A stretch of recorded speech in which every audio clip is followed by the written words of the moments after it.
En una hacienda apartada en Jalisco, el coronel Justino, un hombre frío y calculador, planea deshacerse de su hijastra, la pequeña Clara, para apoderarse de sus tierras.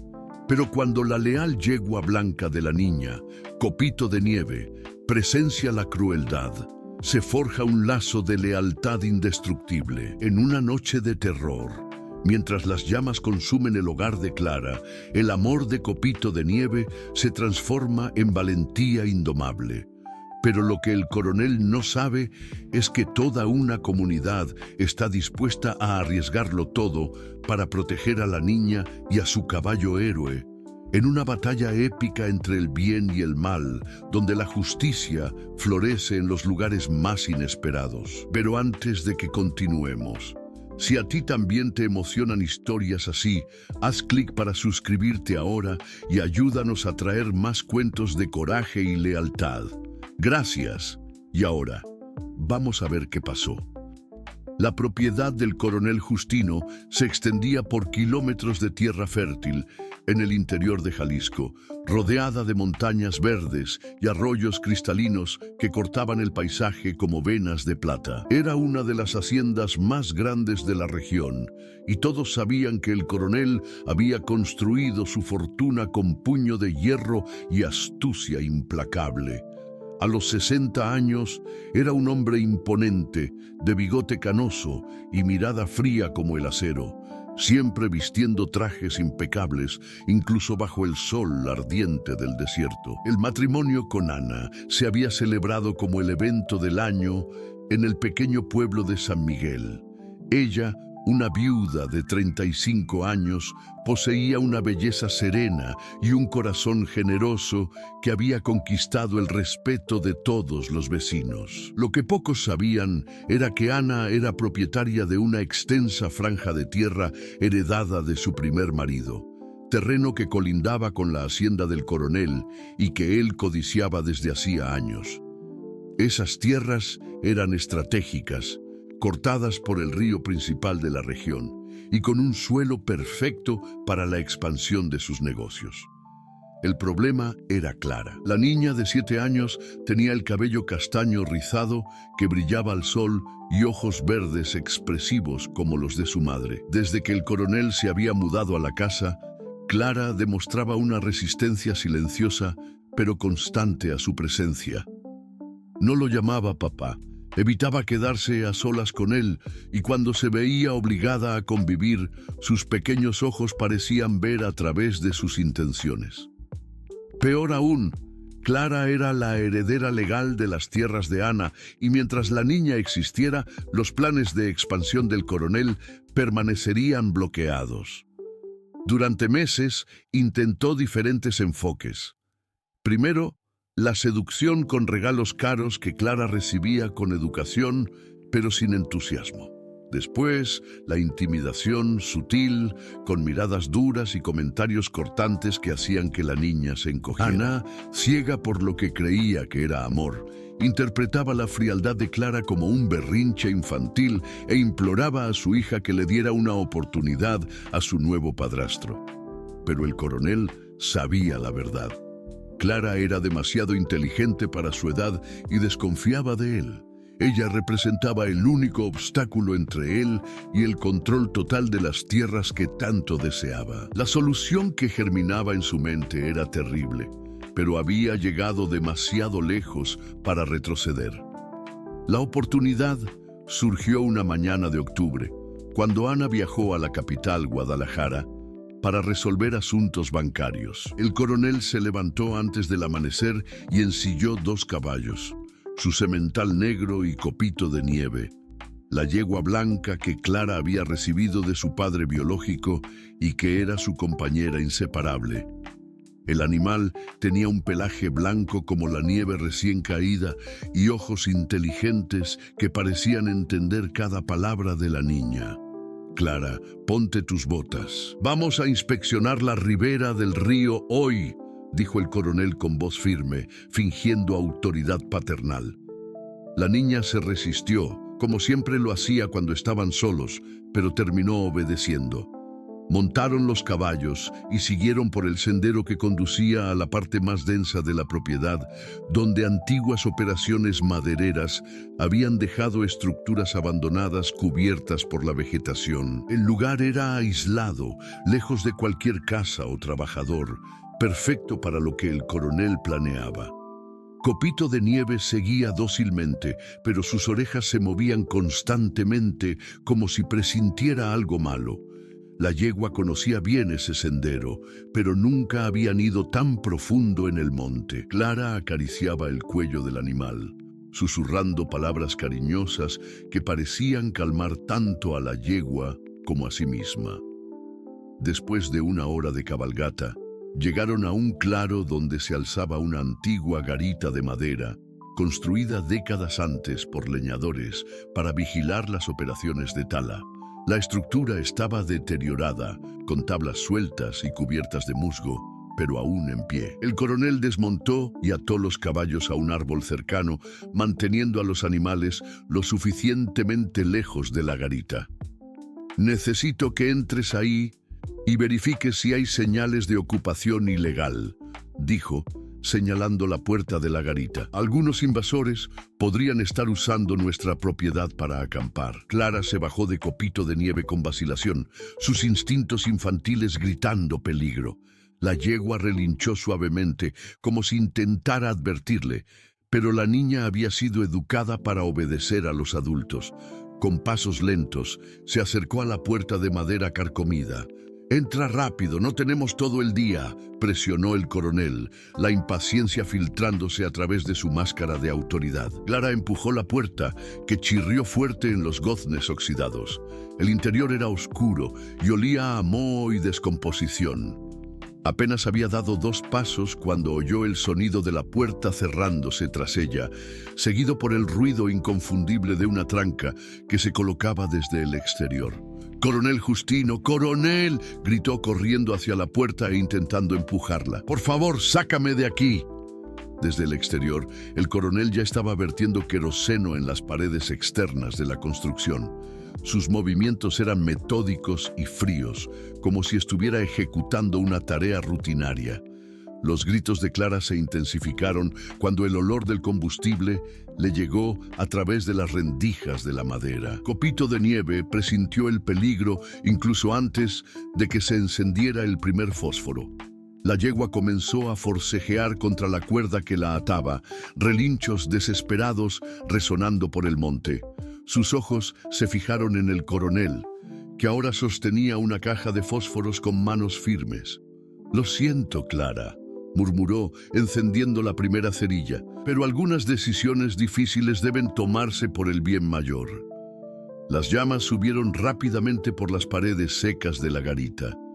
El coronel retrocedió unos pasos, observando su trabajo con satisfacción sombría. Los gritos de Clara ahora eran de puro terror, sus pequeñas manos golpeando frenéticamente contra la puerta cerrada, mientras el humo comenzaba a filtrarse en el interior de la construcción.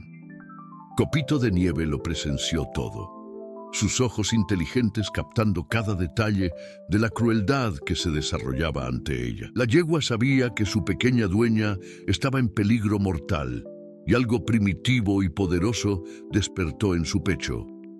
Con un relincho que más parecía un grito de guerra, comenzó a forcejear con fuerza redoblada contra la cuerda que la ataba al árbol.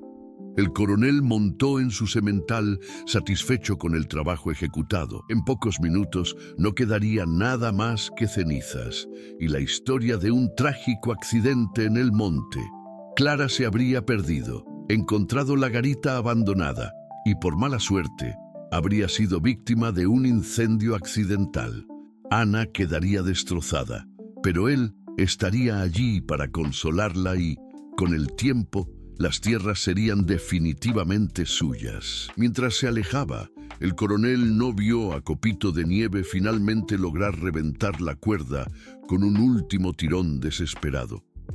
La yegua blanca salió disparada hacia las llamas que ya consumían la mitad de la garita, decidida a salvar a la niña que amaba más que a su propia vida. Copito de Nieve Galopó a través del humo denso que ya comenzaba a apoderarse del claro, sus hollares dilatados, captando el olor acre del queroseno y de la madera quemándose. El fuego se había propagado por 3 de las 4 paredes de la garita, y las llamas danzaban cada vez más altas, creando una barrera mortal entre la yegua y su pequeña dueña. Los gritos de Clara llegaban ahora apagados y entrecortados por ataques de tos, señales de que el humo estaba invadiendo el interior de la construcción. La yegua blanca circuló la garita en llamas, sus cascos martilleando el suelo en una danza desesperada, mientras buscaba una forma de alcanzar a Clara. La puerta permanecía cerrada con llave, las llamas lamiendo su superficie y haciendo que cualquier aproximación fuera imposible. Las otras paredes eran igualmente inaccesibles, excepto por una sección en la parte trasera donde el fuego aún no se había extendido por completo. Con una inteligencia que parecía trascender su naturaleza animal, Copito de Nieve se posicionó frente a la pared menos dañada. Sus patas traseras se afirmaron en el suelo mientras retrocedía algunos pasos, evaluando la estructura con ojos que brillaban de determinación. La madera estaba vieja y carcomida, pero aún así representaba una barrera sólida entre ella y Clara. Sin dudarlo, la yegua embistió la pared con toda la fuerza de sus músculos poderosos. El impacto resonó por el monte como un trueno y algunas tablas crujieron peligrosamente, pero la estructura resistió. Copito de Nieve retrocedió nuevamente, sacudiendo la cabeza para disipar el dolor que irradiaba de su cráneo, y volvió a embestir. Esta vez, 2 tablas se soltaron parcialmente, creando una abertura estrecha por donde se podía ver el interior humeante. «Copito de Nieve», la voz de Clara llegó débil a través de la abertura. La niña se había arrastrado hasta el rincón más alejado del fuego. Pero el humo ya era demasiado denso y sus fuerzas se desvanecían rápidamente. La yegua relinchó alto, un sonido que llevaba toda su angustia y determinación. Retrocedió una vez más y embistió con fuerza aún mayor, esta vez apuntando al punto exacto donde las tablas ya estaban sueltas. El impacto fue devastador. Una sección entera de la pared cedió, creando una abertura lo suficientemente grande como para que un niño pasara. Pero el esfuerzo había cobrado su precio. Copito de Nieve se tambaleó, sangre goteando de un corte profundo en su frente donde había golpeado un clavo oxidado. Sus piernas temblaban, pero se acercó a la abertura que había creado, extendiendo su cabeza hacia dentro de la garita en llamas. Clara estaba inconsciente en el suelo, vencida por el humo. Sin dudarlo, Copito de Nieve metió su cabeza por la abertura hasta conseguir alcanzar a la niña con los dientes. Con delicadeza extrema, agarró la ropa de Clara por la espalda y comenzó a tirar de ella hacia la abertura. El proceso era lento y doloroso, pues la yegua necesitaba mantener su cuerpo fuera de la garita para no sucumbir ella misma al humo, mientras estiraba el cuello al máximo para alcanzar a la niña. Finalmente, Clara fue arrastrada fuera de la construcción en llamas. Copito de Nieve la arrastró lejos de la garita, depositándola delicadamente sobre un colchón de hojas secas, lejos del alcance de las llamas. La niña respiraba con dificultad, su piel pálida manchada de hollín, pero estaba viva. La yegua sabía que eso no era suficiente. Clara necesitaba ayuda médica urgente y estaban aisladas en medio del monte. Copito de Nieve alzó su cabeza y soltó una secuencia de relinchos altos y desesperados, un sonido que resonó por las montañas como una llamada de auxilio. Repitió el llamado varias veces, su voz poderosa cortando el aire matutino y esparciéndose por los valles adyacentes. A poco más de 1 kilómetro de allí, Doña María Concepción estaba en su patio tendiendo ropa en el tendedero cuando escuchó los relinchos angustiados. La mujer de 60 años había pasado toda su vida en esas montañas y conocía todos los sonidos del monte. Aquello No eran relinchos comunes de caballos pastando o jugando. Era un animal en desesperación, pidiendo ayuda. Doña María soltó la cesta de ropa y corrió hacia dentro de casa, tomando su sombrero de paja y un frasco de agua. Su propiedad era pequeña y modesta, pero ella conocía cada sendero de esa región como la palma de su mano. Siguiendo la dirección de los relinchos, que continuaban con intervalos regulares, se adentró en el monte con paso firme a pesar de su edad. El olor a humo llegó hasta ella mucho antes de avistar las llamas. Doña María aceleró el paso. Su intuición le decía que algo terrible había sucedido. Cuando finalmente llegó al claro, el espectáculo que se presentó ante sus ojos la dejó sin aliento. La garita era ahora una estructura completamente consumida por las llamas, pero no fue eso lo que llamó su atención. Era la yegua blanca, majestuosa, incluso herida y exhausta, posicionada como una centinela al lado de una niña inconsciente. Copito de Nieve alzó la cabeza cuando vio a Doña María acercarse y sus ojos parecían suplicar por ayuda. «¡Madre mía!», murmuró la mujer corriendo hacia la niña. Reconoció a Clara inmediatamente, la hija de Ana, que a veces venía de visita con su madre. «¿Qué ha pasado aquí, niña?». Doña María se arrodilló al lado de Clara y verificó sus signos vitales. La niña respiraba, pero con dificultad, y su piel estaba demasiado caliente. Era evidente que había inhalado mucho humo y necesitaba atención médica inmediata. Pero antes que nada, necesitaban salir de ese lugar. «Vamos, mi niña», susurró Doña María, la niña levantando a Clara en sus brazos, y la mujer consiguió cargarla sin dificultad. Copito de Nieve la siguió de cerca, cojeando ligeramente debido a sus heridas, pero rehusándose a quedarse atrás.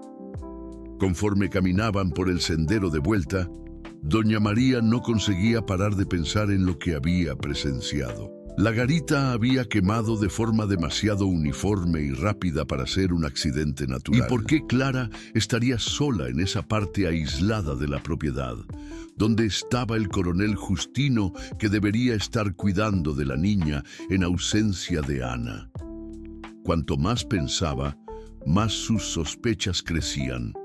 Doña María conocía hombres como el coronel. Había visto muchos de ellos a lo largo de su vida.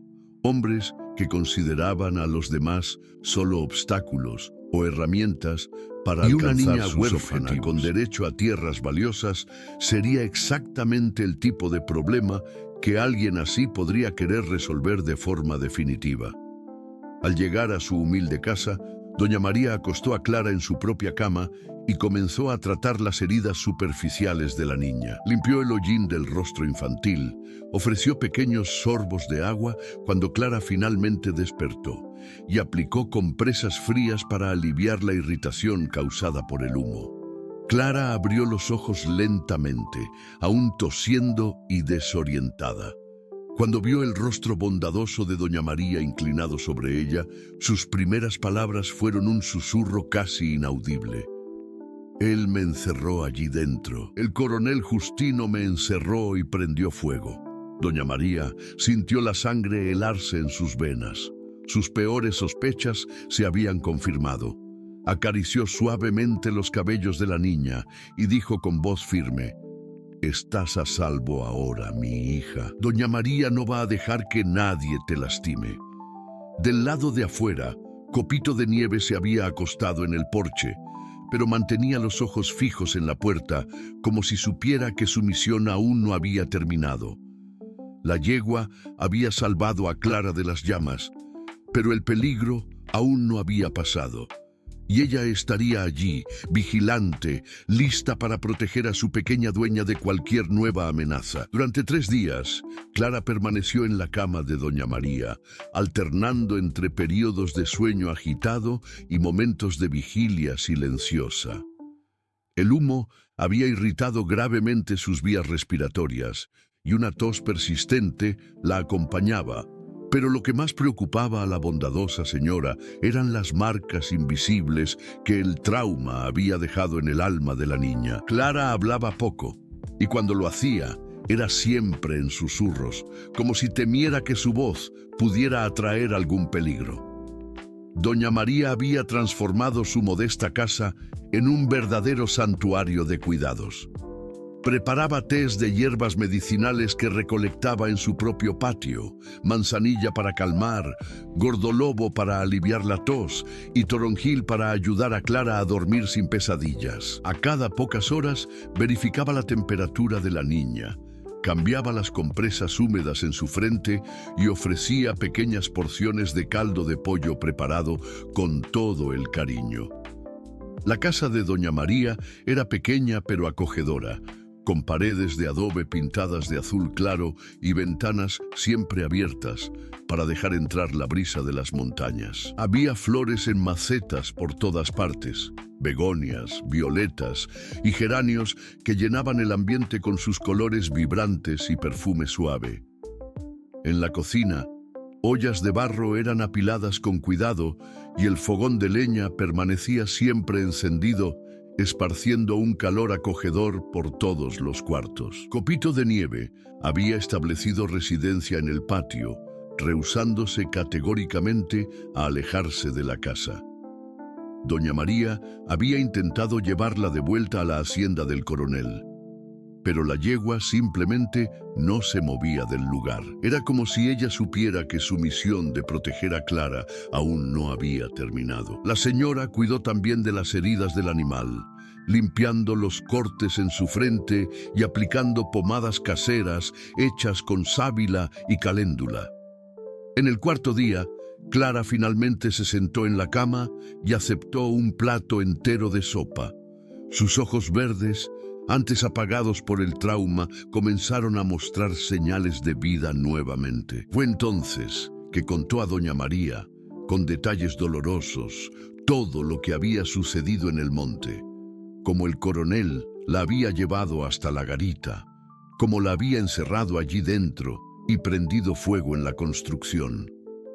Él dijo que eran decisiones difíciles, murmuró Clara, sus pequeñas manos temblando al sostener el plato.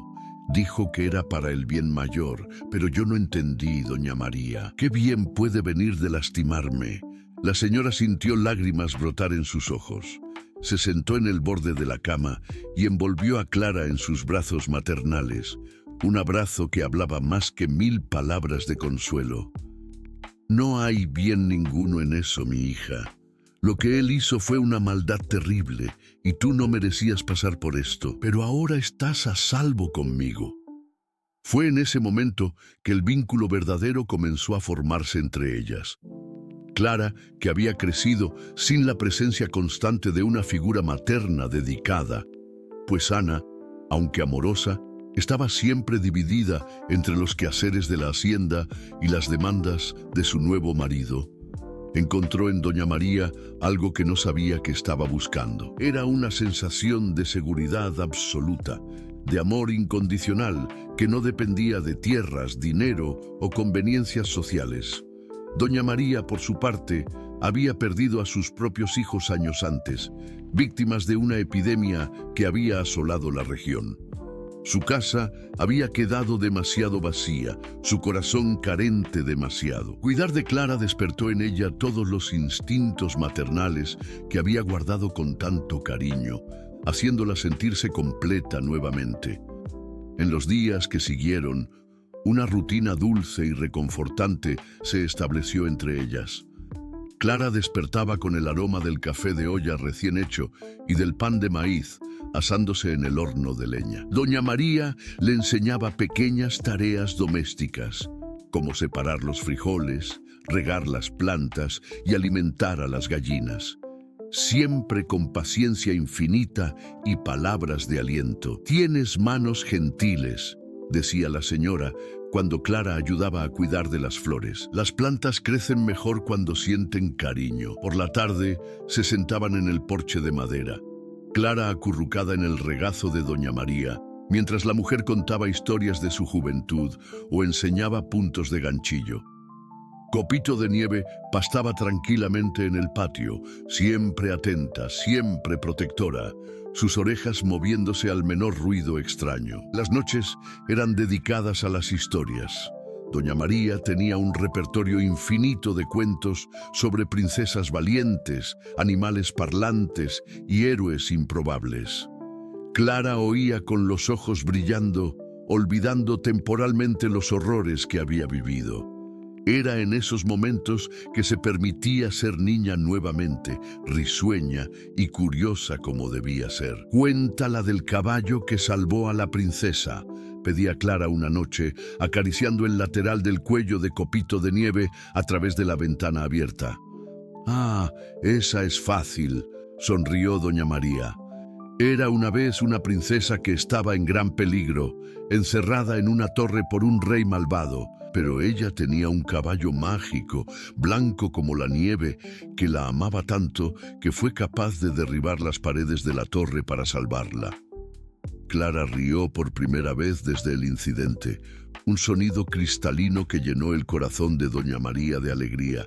«Igual a Copito de Nieve y yo», dijo la niña.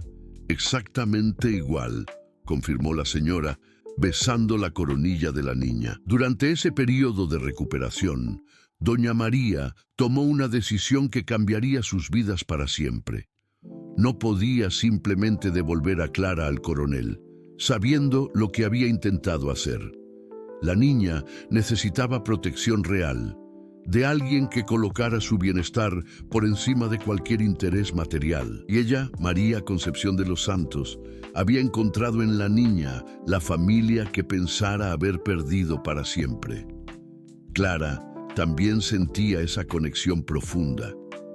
Por primera vez en su vida, no necesitaba competir por la atención de alguien.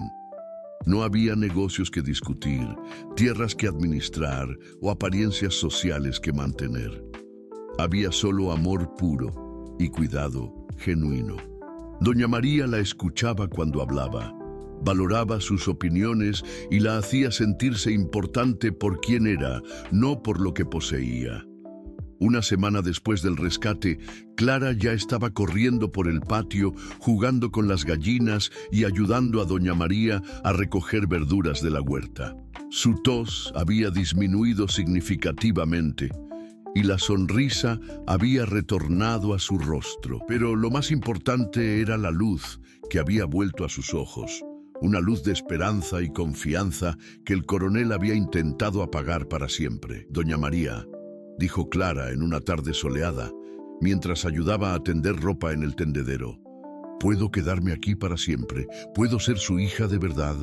La pregunta alcanzó el corazón de la señora como una flecha certera. Se arrodilló ante la niña y sujetó sus manitas con ternura infinita. «Mi querida Clara, tú ya eres mi hija. Desde el momento en que te traje a casa, te has convertido en la cosa más preciosa de mi vida». En aquel instante, rodeadas por el perfume de las flores y por la brisa suave de la montaña, con Copito de Nieve pastando tranquilamente a pocos metros de distancia, ellas supieron que habían encontrado una en la otra exactamente lo que necesitaban. Era una familia nacida no de la sangre, sino del amor y de la necesidad mutua de cuidar y ser cuidada. Doña María sabía que no podía enfrentar sola lo que estaba por venir. El coronel Justino era un hombre poderoso, con influencia política y recursos financieros que ella jamás podría igualar. Si él descubriera que Clara estaba viva y bajo su cuidado, no dudaría en usar todo su poder para recuperar a la niña o para silenciar definitivamente tanto a ella como a la criatura. Era preciso buscar ayuda, formar una red de protección que fuera lo suficientemente fuerte para enfrentar la crueldad del coronel. Su primera parada fue en la casa del doctor Benedito Alvarenga, el médico jubilado que atendía a la comunidad rural desde hacía más de 40 años. El doctor vivía en una casa modesta en el centro del pequeño pueblo, rodeada por un jardín medicinal donde cultivaba las hierbas que complementaban sus tratamientos. Era un hombre de 70 años, cabello blanco como algodón y manos firmes que ya habían traído centenares de niños al mundo y consolado igual número de familias enlutadas. «Doctor Benedito», dijo doña María cuando él la recibió en su consultorio improvisado en la sala de casa, «necesito su ayuda. Es sobre una niña». El médico notó inmediatamente la urgencia en la voz de la mujer. La conocía hacía décadas y sabía que María Concepción no era de dramatizar situaciones. Cuando ella contó toda la historia, el incendio en la garita, el rescate heroico de Copito de Nieve y principalmente las palabras de Clara sobre haber sido encerrada propositadamente por el padrastro, el rostro del doctor se endureció de indignación. «Traiga a la niña aquí inmediatamente», dijo él, levantándose de la silla con energía sorprendente para su edad. «Necesito examinarla adecuadamente y documentar todas las heridas. Si vamos a enfrentar a un hombre como Justino, necesitamos pruebas médicas irrefutables». Al día siguiente, doctor Benedito examinó a Clara con cuidado meticuloso, anotando cada marca, cada síntoma, cada detalle que pudiera servir como evidencia de lo que ella había sufrido. La niña, inicialmente tímida en la presencia del desconocido, pronto se sintió a gusto con la gentileza del médico, que la trataba como si fuera su propia nieta. «Esta niña fue deliberadamente expuesta a humo tóxico», declaró él después del examen, escribiendo sus conclusiones en un informe detallado. «Las marcas de hollín en su ropa y la irritación específica en sus vías respiratorias son consistentes con inhalación forzada de humo de queroseno. Esto no fue un accidente». Con el informe médico en manos, doña María buscó a su segunda aliada, profesora Elena Carvalho, que dirigía la escuela rural donde Clara había estudiado antes del casamiento de la madre. Elena era una mujer de 50 años, soltera por elección, que había dedicado su vida a la educación de los niños de la región. Conocía a Clara desde pequeña y siempre había notado la inteligencia excepcional de la niña, así como su tristeza creciente después de la llegada del padrastro. «Yo desconfiaba que algo estaba mal», confesó la profesora cuando supo la verdad. Clara cambió completamente después de que el coronel entró en su vida. Una niña tan despierta y alegre no se vuelve retraída y miedosa sin motivo. Elena ofreció su casa como refugio alternativo, caso fuera necesario, y prometió usar sus contactos en la Secretaría de Educación para documentar oficialmente la situación de Clara.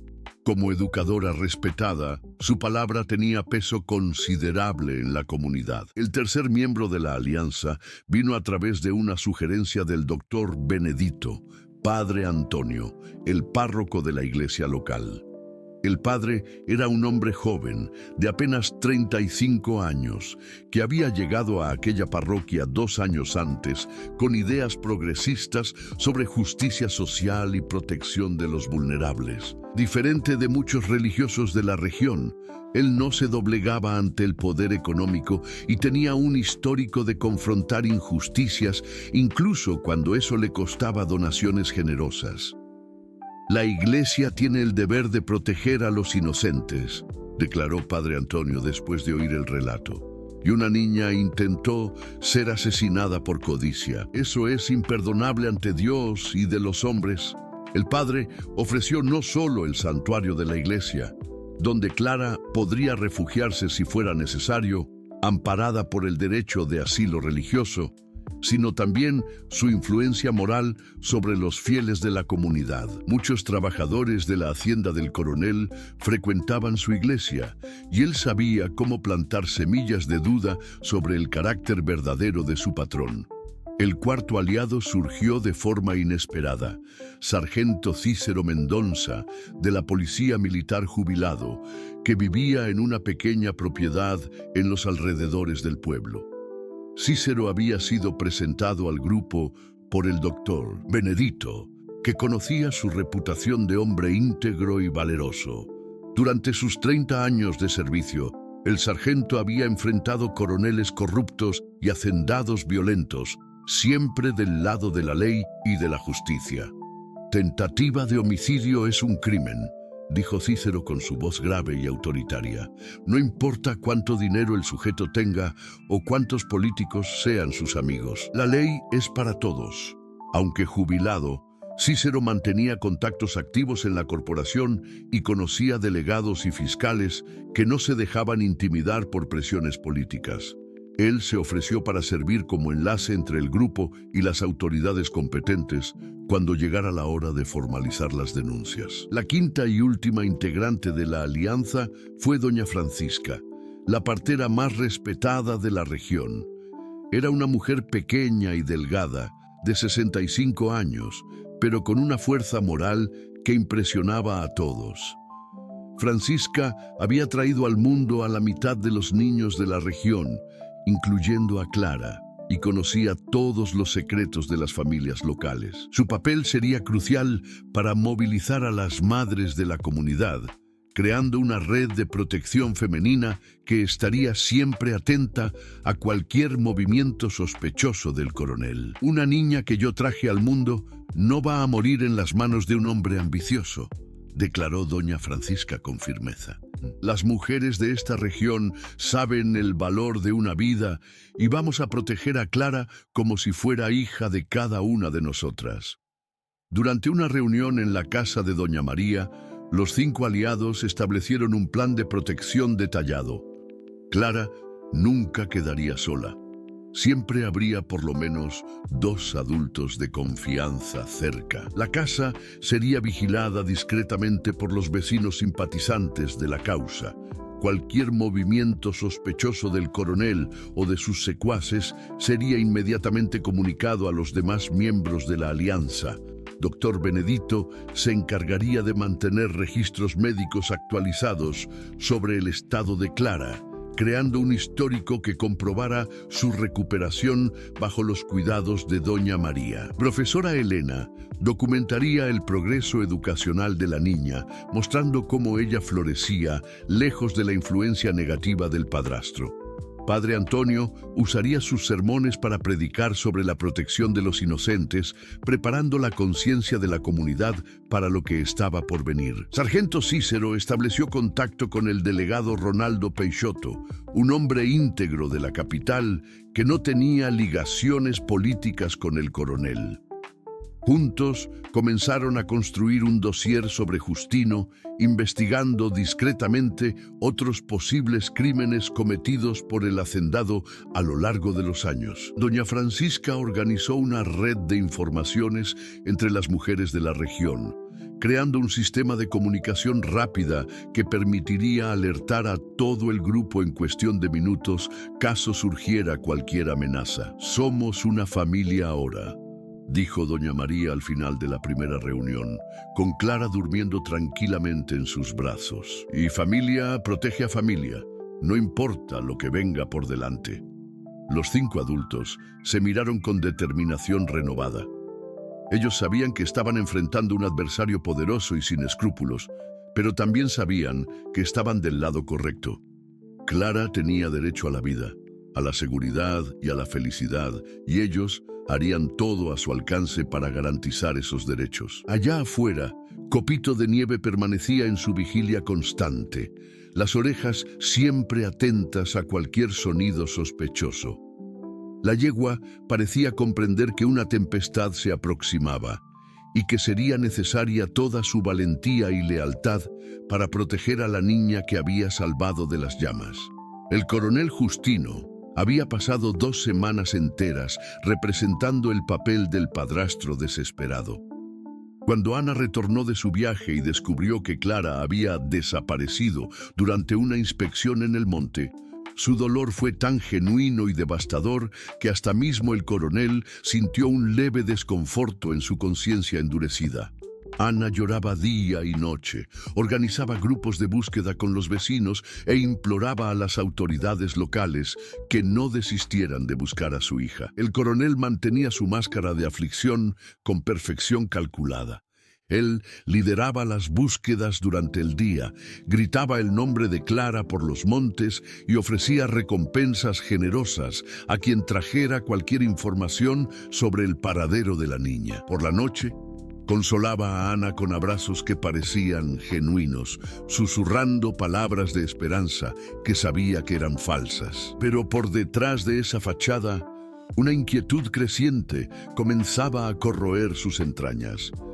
Las búsquedas habían sido suspendidas después de 10 días sin resultados, y oficialmente Clara era considerada muerta, probablemente víctima de un accidente en el Monte Denso.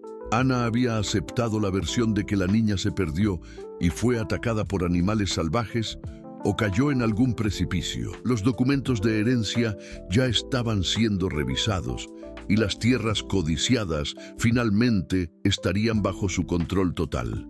Debería haber sido el final perfecto de su plan, pero algo estaba errado. En los últimos días, el coronel comenzaba a notar miradas extrañas de algunos trabajadores de su propiedad, conversaciones que cesaban abruptamente cuando él se aproximaba, susurros que parecían seguir sus pasos por los corredores de la hacienda. Más perturbador aún eran los comentarios velados que llegaban hasta él a través de terceros.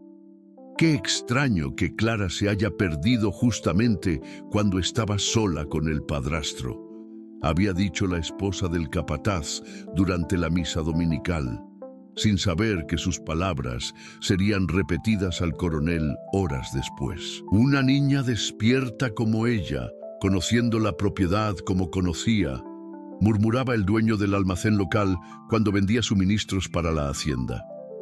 Lo que más le incomodaba era el cambio sutil en el comportamiento de Ana. Aunque ella aún lloraba la pérdida de la hija, el coronel percibía que a veces ella lo observaba con una expresión que no conseguía descifrar completamente. Era como si una semilla de duda hubiese sido plantada en su mente, creciendo lentamente, pero de forma inexorable.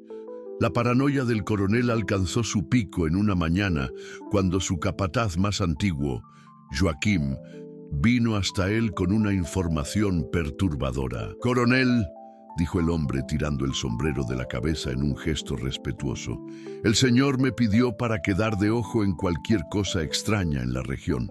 Bien, tiene una cosa que me llamó la atención».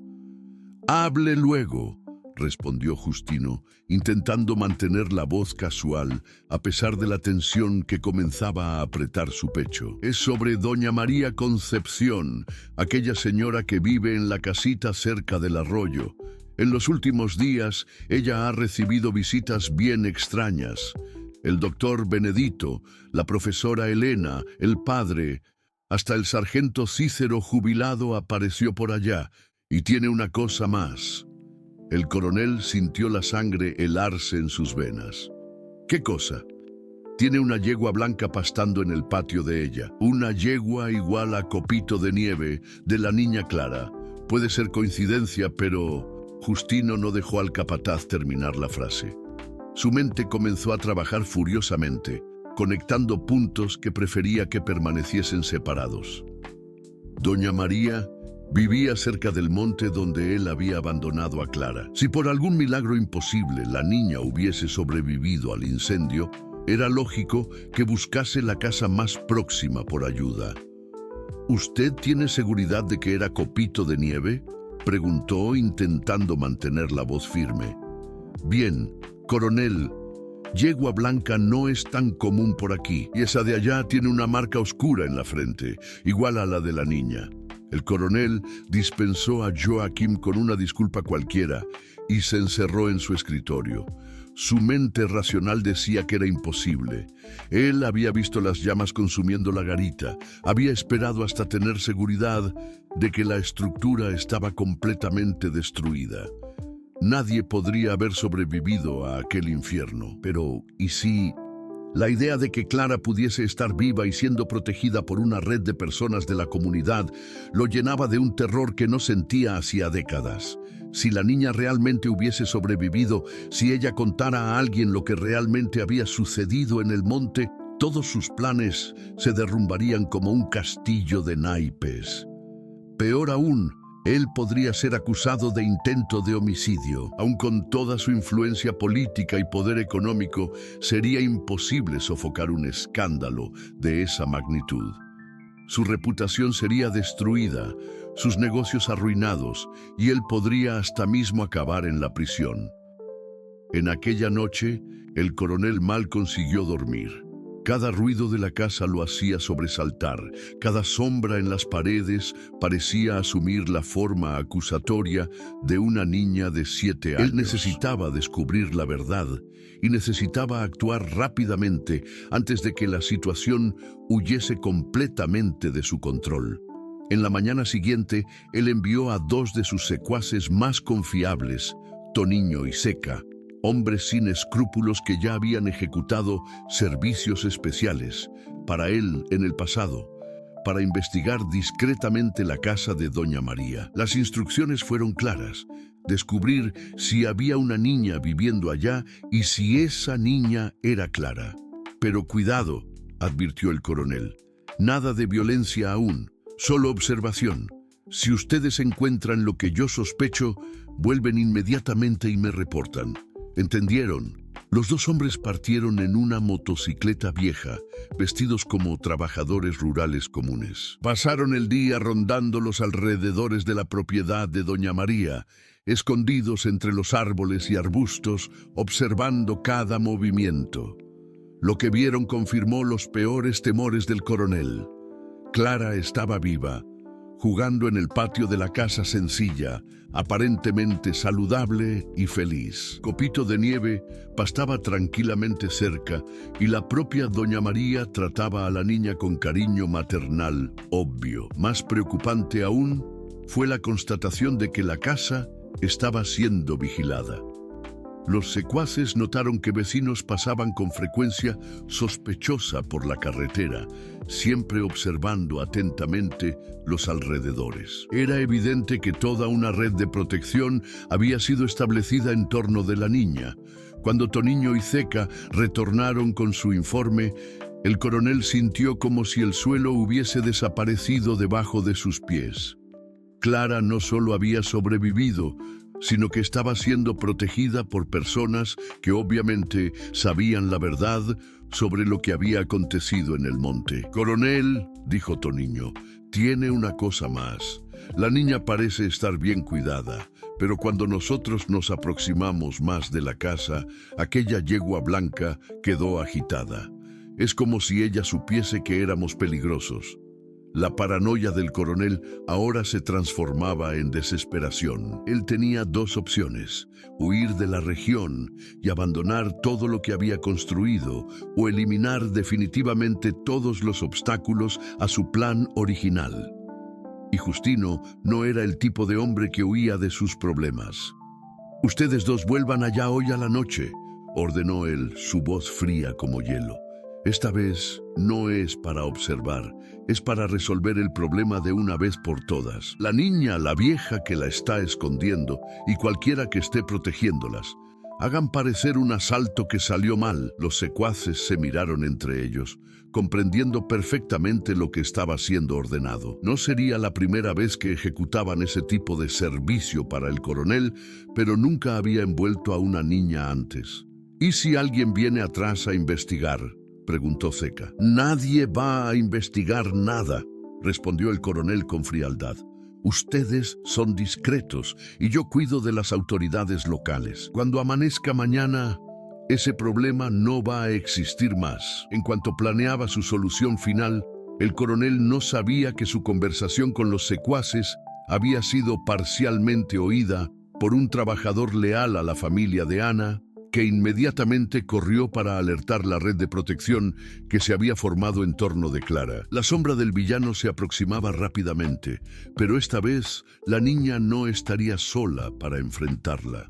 El trabajador rural que había oído la conversación entre el coronel y sus secuaces era Juan Bautista, un hombre de 40 años que trabajaba en la hacienda hacía más de una década. Su esposa, Concepción, había sido atendida en el parto por doña Francisca y él propio debía favores al doctor Benedito, que había salvado a su hijo más nuevo de una pulmonía grave. Cuando oyó al coronel ordenar el asesinato de Clara y doña María, Juan sintió la sangre hervir de indignación.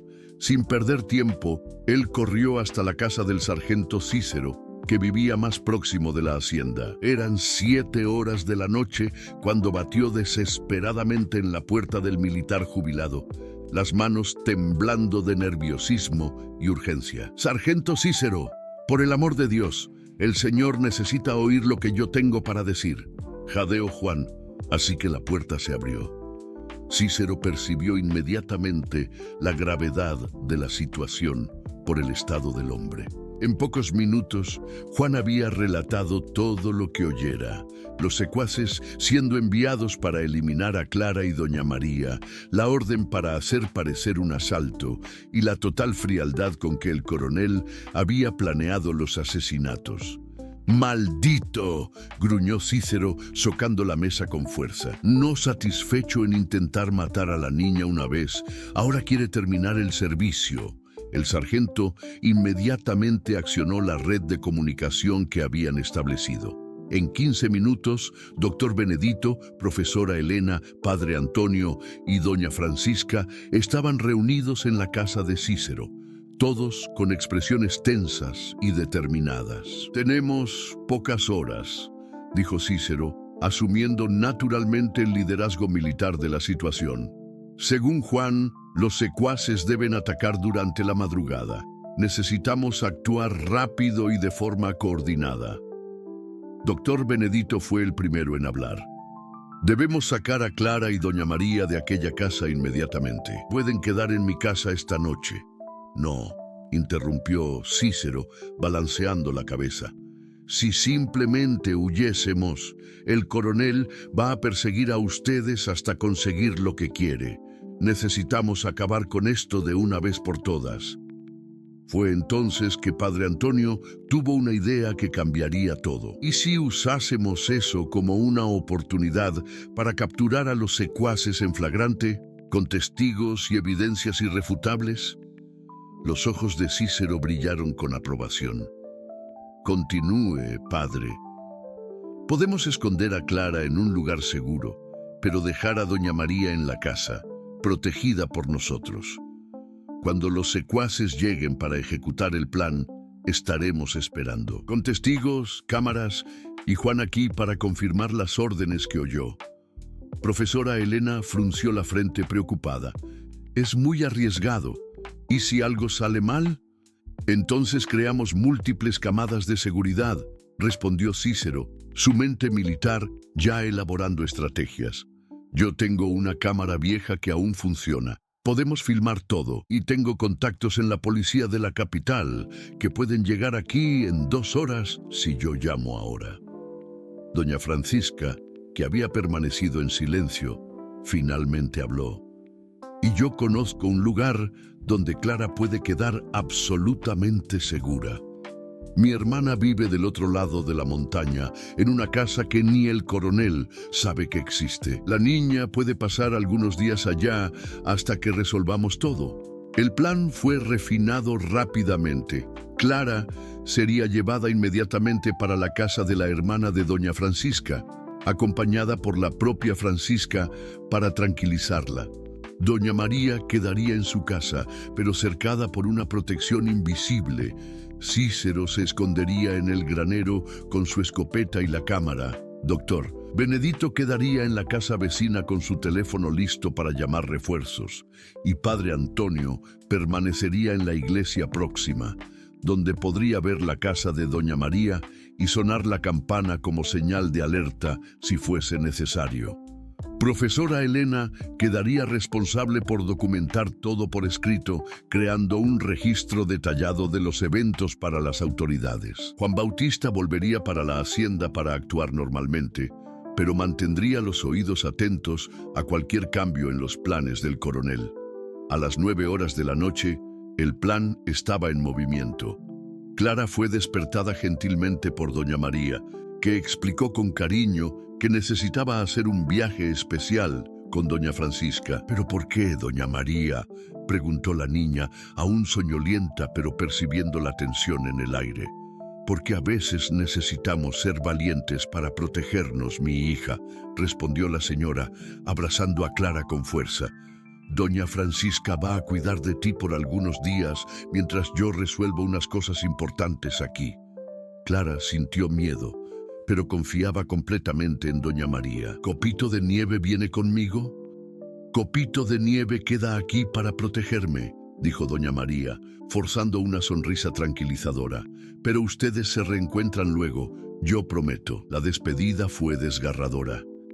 Clara abrazó a Copito de Nieve con fuerza, susurrando en el oído de la yegua: «Cuida de doña María para mí. Sí, yo vuelvo luego». Copito de Nieve pareció entender la gravedad del momento. La yegua tocó el hocico en el rostro de la niña en una caricia suave, como si estuviese despidiéndose y prometiendo al mismo tiempo que cumpliría su misión de protección. A las 10 horas, Clara y doña Francisca partieron en una carreta prestada, siguiendo una senda de montaña que las llevaría para lejos del peligro. El silencio de la noche era quebrado solo por el ruido de las ruedas en la tierra y por el ocasional relincho de Copito de Nieve, que parecía inquieta con la ausencia de su pequeña dueña. Cícero asumió su posición en el granero a las 11 horas, su escopeta cargada y la cámara testada y lista. Él había escogido un ángulo que le permitía ver claramente la casa de doña María y registrar cualquier movimiento sospechoso. Sus manos experimentadas verificaron una vez más la munición y los equipos de comunicación. Doctor Benedito se instaló en la casa vecina, donde la familia Pereira había concordado en ayudar. Su maleta médica estaba preparada para cualquier emergencia y el teléfono estaba al alcance de sus manos para llamar refuerzos de la capital. Padre Antonio permaneció en la iglesia, arrodillado delante del altar, en una vigilia que era al mismo tiempo oración y vigilancia. Las ventanas de la pequeña capilla ofrecían una visión clara de la carretera que llevaba a la casa de doña María, y la cuerda de la campana estaba al alcance de sus brazos. Doña María, por su parte, intentaba mantener la calma dentro de su casa. Ella había preparado té de manzanilla para calmar los nervios, pero sus manos temblaban ligeramente al sujetar la taza. Copito de Nieve permanecía en el patio, sus orejas en constante movimiento, captando cada sonido de la noche. A la 12:15, el ronquido distante de una motocicleta cortó el silencio de la madrugada. Era un sonido bajo y ahogado, como si los ocupantes estuviesen intentando ser discretos. Cícero ajustó su posición en el granero y ligó la cámara, su corazón latiendo fuerte pero sus manos firmes como roca. Copito de Nieve fue la primera en reaccionar. La yegua alzó la cabeza bruscamente, sus hollares dilatados, captando olores familiares y peligrosos. Era el olor de los hombres que habían observado la casa durante el día. El mismo olor que ella asociaba al peligro mortal que había amenazado a Clara en el monte. La motocicleta paró a cerca de 200 metros de la casa, escondida atrás de una mata de bambúes. Dos bultos descendieron del vehículo y comenzaron a aproximarse a pie, moviéndose en las sombras como predadores experimentados. Doniño y Seca habían llegado para ejecutar las órdenes del coronel. Ellos cargaban cuchillos y un revólver viejo, además de una lata de queroseno para simular el incendio accidental que encubriría sus crímenes. El plan era simple: invadir la casa, matar a la vieja y a la niña rápidamente, prender fuego para destruir evidencias y huir antes de que alguien notase. Lo que ellos no sabían era que estaban caminando directamente para una trampa cuidadosamente preparada por personas que amaban a Clara más que sus propias vidas. Los dos secuaces se aproximaron a la casa de doña María como sombras silenciosas, sus pasos ahogados por la hierba húmeda del sereno. Doniño, el más experimentado de los dos, hizo señas para Seca indicando las posiciones. Él entraría por la puerta del frente, mientras su comparsa rodearía la casa para bloquear cualquier intento de fuga por la puerta de los fondos. Copito de Nieve los observaba de su puesto en el patio, cada músculo de su cuerpo tenso, como una muelle a punto de disparar. La yegua se había posicionado estratégicamente entre los invasores y la casa, sus orejas vueltas para el frente, captando cada susurro, cada movimiento furtivo. Algo primitivo y feroz despertaba en su pecho. El mismo instinto protector que la había llevado a quebrar las paredes de la garita en llamas. En el granero, Cícero ajustó el foco de la cámara y murmuró una oración silenciosa. Podía ver claramente los dos hombres separándose y reconoció inmediatamente sus intenciones homicidas por la forma como se movían.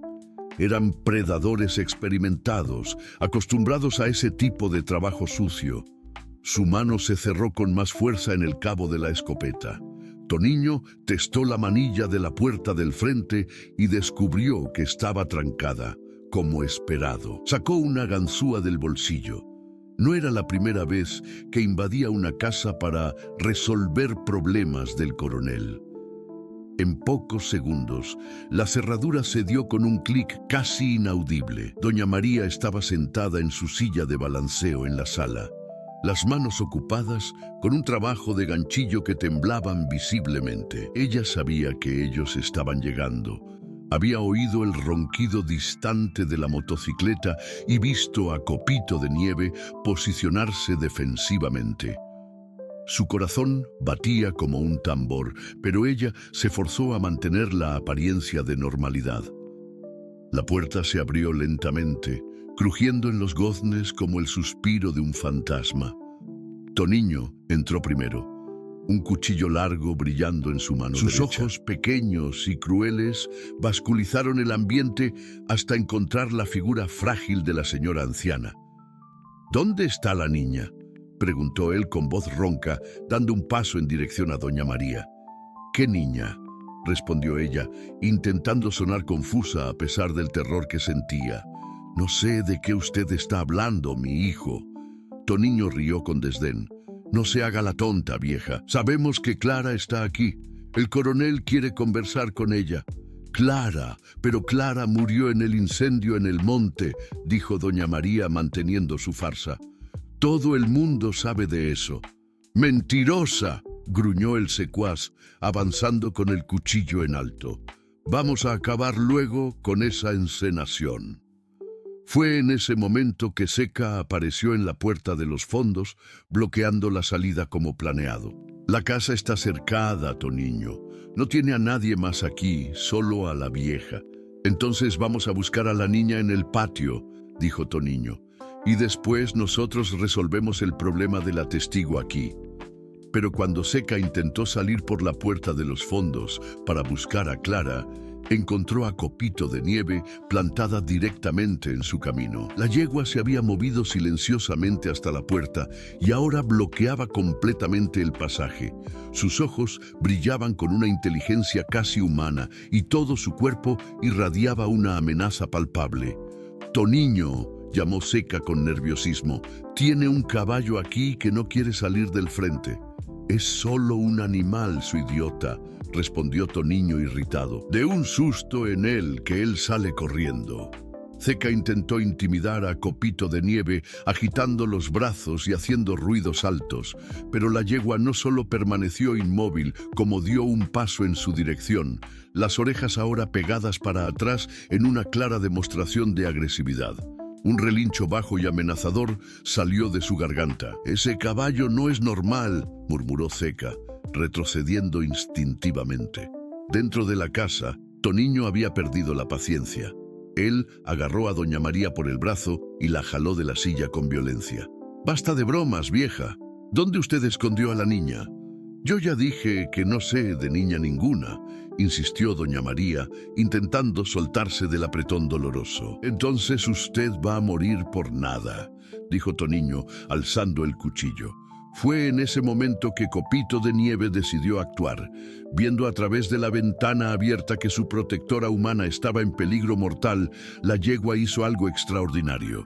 Con un salto poderoso, ella saltó a través de la ventana de la sala, destrozando el vidrio y posando en el medio de la casa como un meteoro blanco. El impacto de su entrada fue devastador. Muebles fueron derribados, el farol de aceite se destrozó en el suelo y Toniño fue cogido completamente de sorpresa. Él soltó a doña María y tropezó para atrás, el cuchillo cayendo de sus manos trémulas.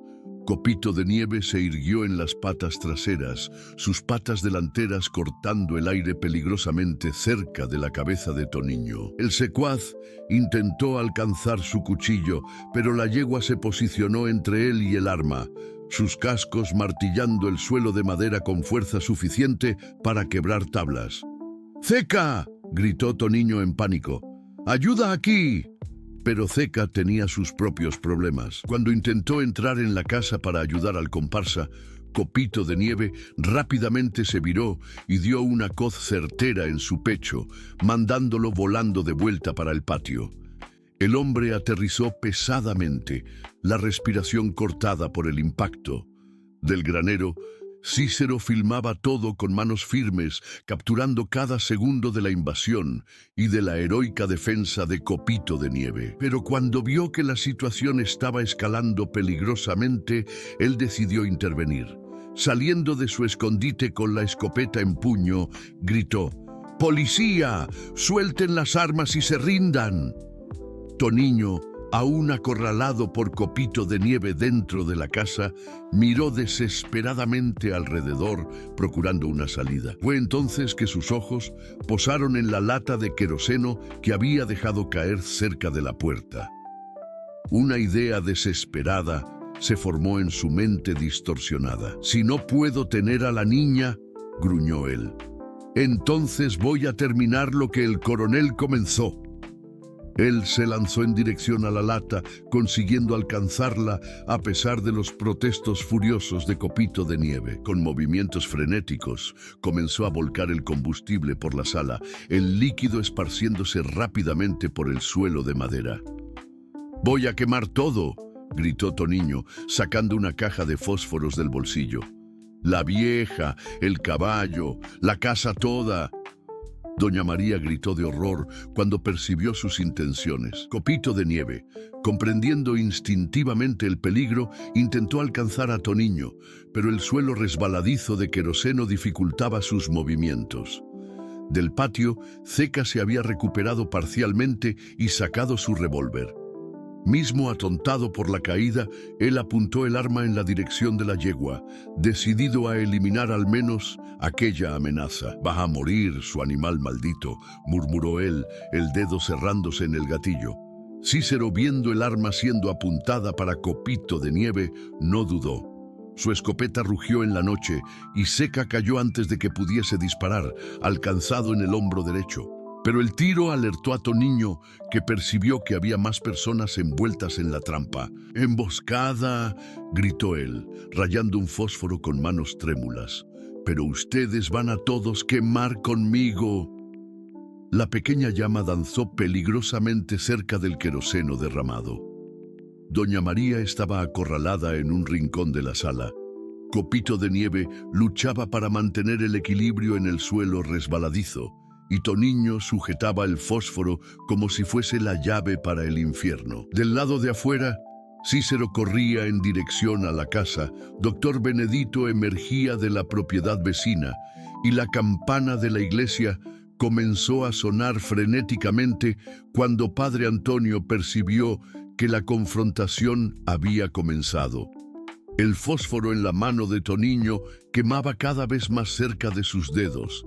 En segundos, él tendría que soltarlo o quemarse. Y cuando eso aconteciese, toda la casa se transformaría en una bola de fuego con Doña María y Copito de Nieve presas dentro. El fósforo tremulaba en la mano de Toniño cuando Copito de Nieve hizo su jugada final. Con una inteligencia que trascendía su naturaleza animal, la yegua no intentó atacar al hombre directamente. En vez de eso, ella bajó su cabeza poderosa y sopló con toda la fuerza de sus pulmones, apagando la pequeña llama antes de que ella pudiese tocar el queroseno. La sala se sumió en una oscuridad momentánea, quebrada solo por la luz de la luna que entraba por las ventanas. Toniño gritó de frustración e intentó encender otro fósforo, pero sus manos temblaban tanto de nerviosismo que la caja escapó de sus dedos, esparciendo los palitos por el suelo mojado de combustible. Fue en ese momento que Cícero irrumpió por la puerta del frente, su escopeta apuntada directamente para el pecho de Toniño. «¡Se acabó, miserable! Suelte las manos y se aleje de la señora».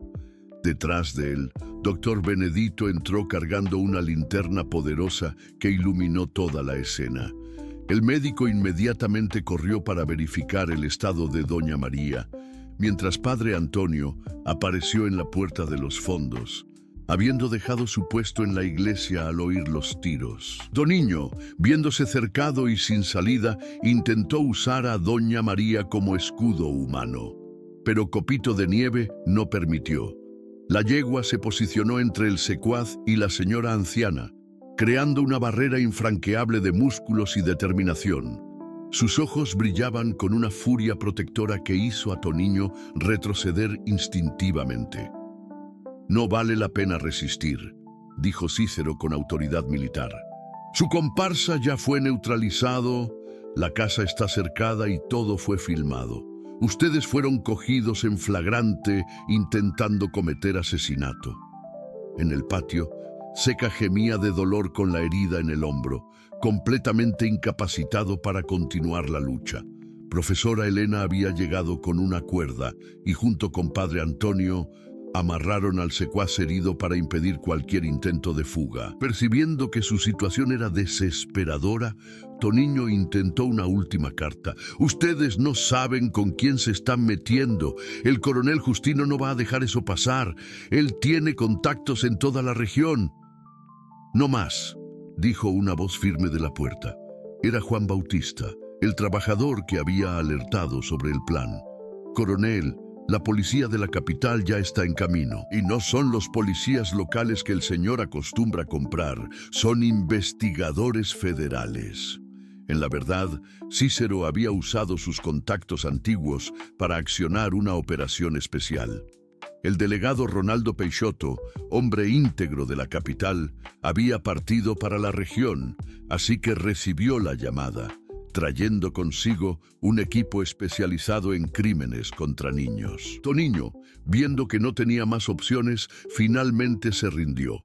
Cícero lo desarmó y lo esposó con esposas que había guardado de sus tiempos de servicio activo, mientras Dr. Benedito prestaba los primeros auxilios tanto para Seca cuanto para Doña María, que había sufrido solo pequeñas heridas durante la lucha. 3 horas después, cuando el sol comenzaba a pintar el horizonte de dorado, la pequeña propiedad de Doña María estaba llena de movimiento.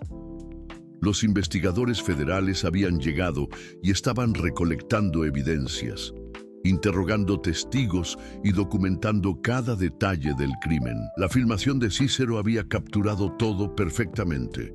La invasión de la casa, las amenazas de muerte, la tentativa de incendio y principalmente la corajuda defensa de Copito de Nieve. El material serviría como prueba irrefutable contra los secuaces y, por extensión, contra el coronel Justino. Juan Bautista prestó su declaración detallada sobre las órdenes que había oído, confirmando que los secuaces estaban actuando bajo instrucciones directas del coronel.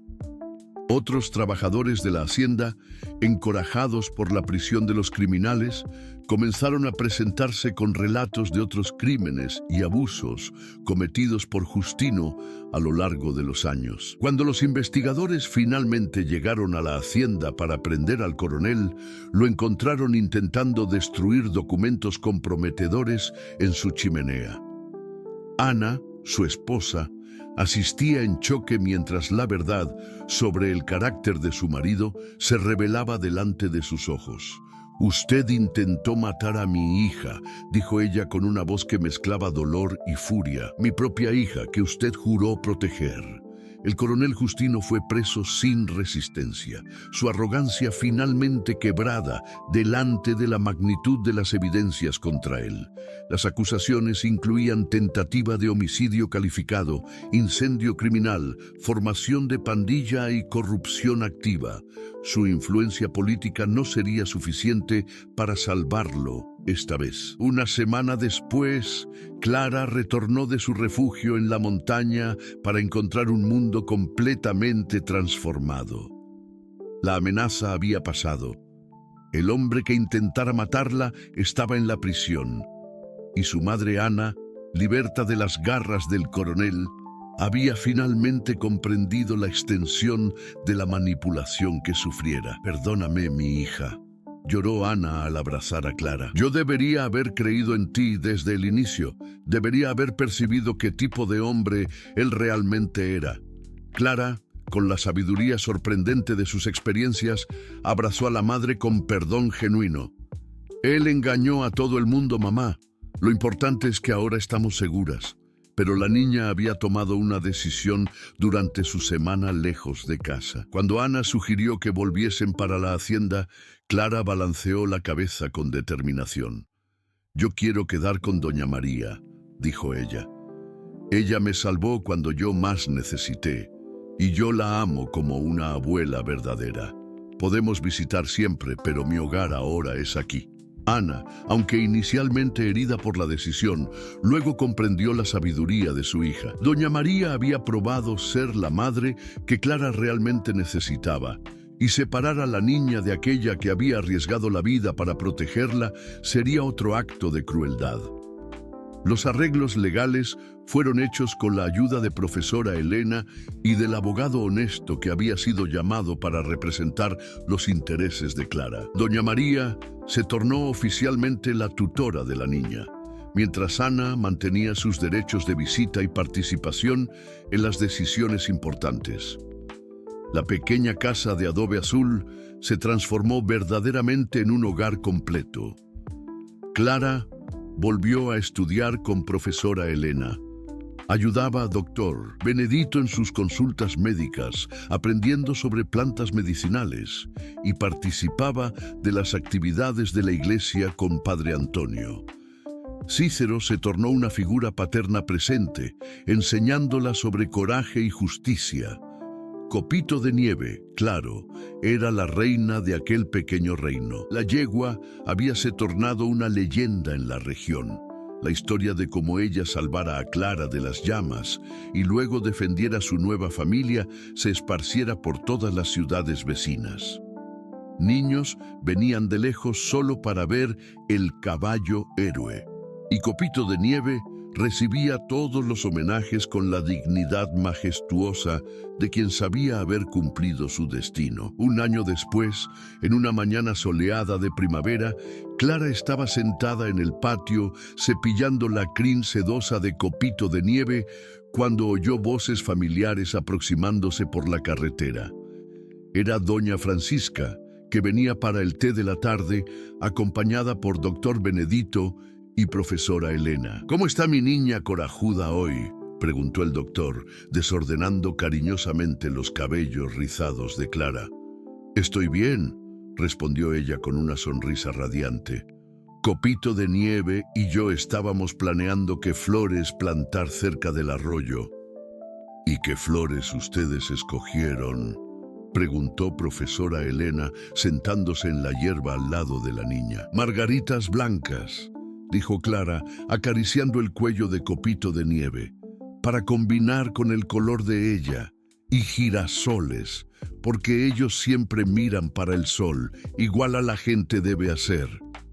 Doña María salió de la casa cargando una bandeja con té helado y bizcochos caseros, su rostro iluminado por la felicidad pura de ver a su hija adoptiva cercada por tanto amor y protección. Cícero llegó luego después, trayendo noticias de que el juzgamiento del coronel había sido marcado y que la justicia finalmente seguiría su curso. En cuanto los adultos conversaban sobre los procedimientos legales, Clara se alejó un poco con Copito de Nieve, caminando hasta la orilla del arroyo donde las aguas cristalinas reflejaban el cielo azul sin nubes. Allí, Lejos de los oídos de los otros, ella susurró en el oído de su yegua querida: «Gracias por salvarme, copito de nieve. Gracias por nunca desistir de mí, mismo cuando yo creí que todo estaba perdido. Usted es más que mi amiga. Usted es mi hermana, mi guardiana, mi ángel».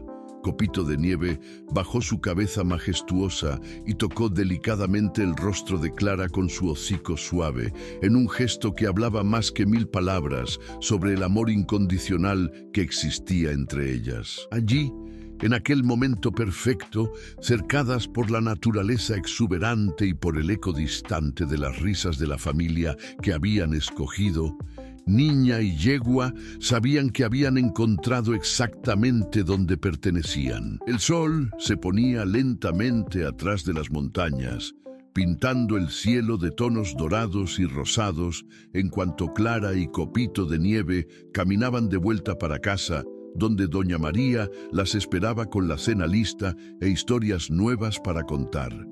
Era el final perfecto de una jornada que había comenzado en la oscuridad más profunda, pero que terminara en la luz más brillante del amor verdadero. Queridos oyentes, esperamos que la historia de Clara y su ángel de la guarda de 4 patas los haya tocado profundamente. Para continuar esta jornada emocional al lado de héroes improbables y lazos inquebrantables, preparamos una colección especial con narrativas igualmente conmovedoras. Ustedes pueden encontrarla clicando a su izquierda. Si esta historia calentó sus corazones, no se olviden de suscribirse en nuestro canal y dejar un me gusta para ayudarnos a continuar trayendo estas historias transformadoras. Todos los días compartimos nuevas aventuras sobre coraje, amor y la fuerza extraordinaria que surge cuando almas bondadosas se unen. Esperamos a ustedes en los comentarios para saber cuál parte más los emocionó.